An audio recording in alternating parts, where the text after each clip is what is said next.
waa xilli galab ah. Laakiin sida uma wanaagsana in ay saacadan webiga soo galaan.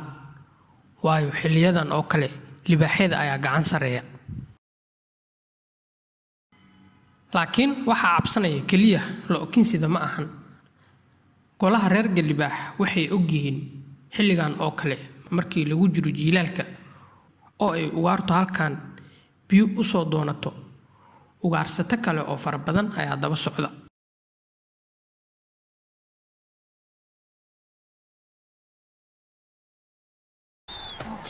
Laakiin sidoo qarniyo badan ayay galibaax biyo u soo doonanayeen.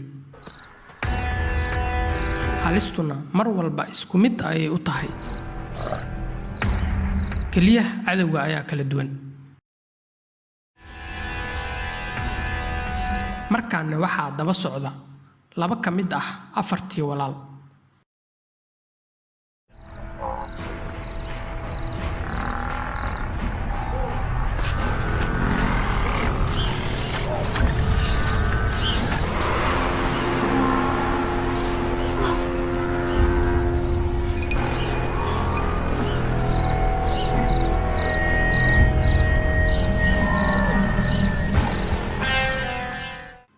Iyagoo waliba webiga in ay xaq u leeyihiin amal u soo galaya. Laga yaabee in ay xaq u leeyihiin.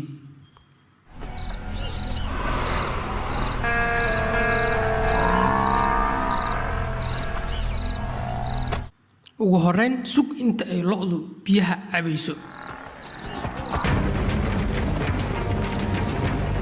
Kadibna qalalaasa abuur.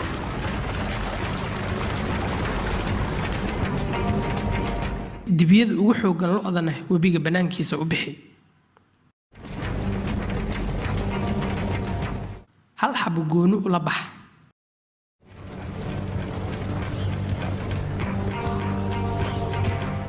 Markii ay qoraxdu dhacdana weerar ku qad. Dibi weyn, xoogan, geesi ah, dagaalna diyaar u ah, kana mid ah askarta ilaalada laakiin sida.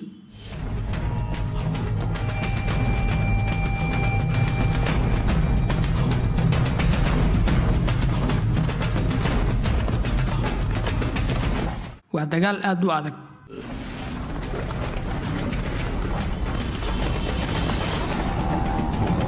waxaa bilowday kulankii naxariis darrada ahaa. hubka la isku adeegsanayana waa miciyo ay wehliyaan cidiyo iyo weliba geeso aad u dheerdheer.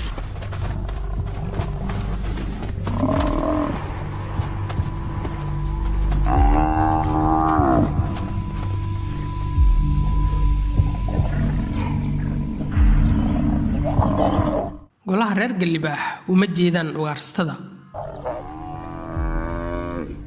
laakiin awoodda meesha taala waxa ay ka qiyaasan karaan baroorta dibiga waana ay ka fogaanayaan.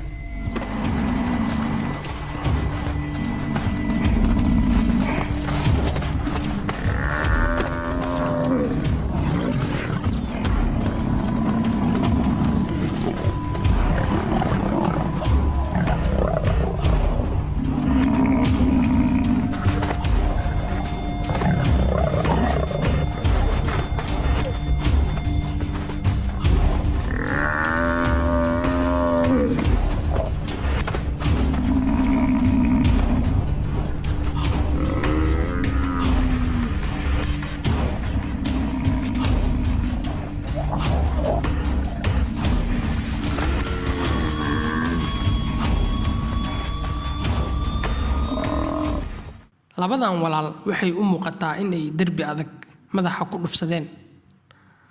asgarigan dibiga ahne diyaar uma ahan inuu si fudud isku dhiibo.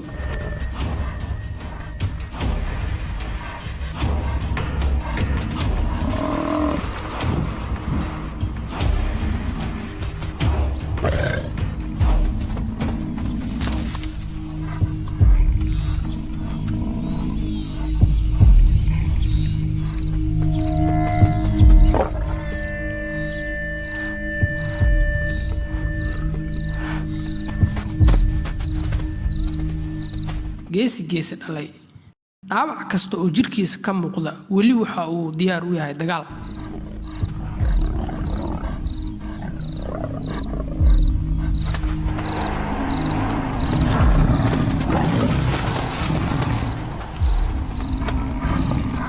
dhanka kale libaaxyada waxaa u dhadhamay dhiig kulul iyo hilib fresh ah, laakiin jirkooda oo aad u daalay darteed tabar ay ku sii weerartamaan ma lahan. geesigan laga yaabay inuu dibkiisa waayo, laakiin 2 boqor ayuu naftiisa ka badbaadsaday. waa xilli aroor ah. golaha reer Galibaax waxa ay ku soo tooseen qaylida mid ka mid ah labadii walaal.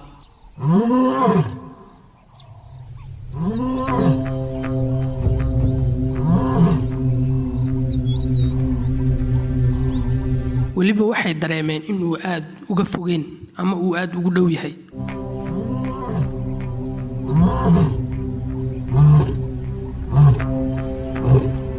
talow ma halis baa?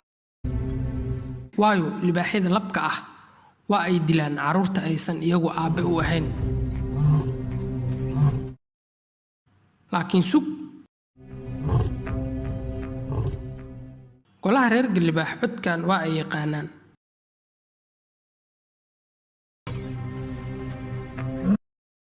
waa ayna u jawaabeen.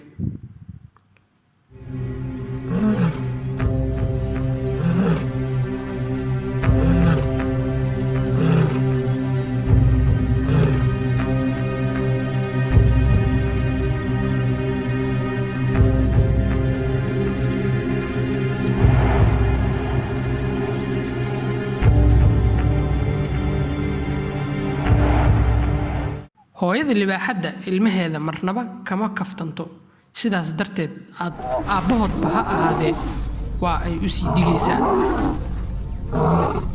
carruurta reer Galibaax waxaa u yimid aabbahooda.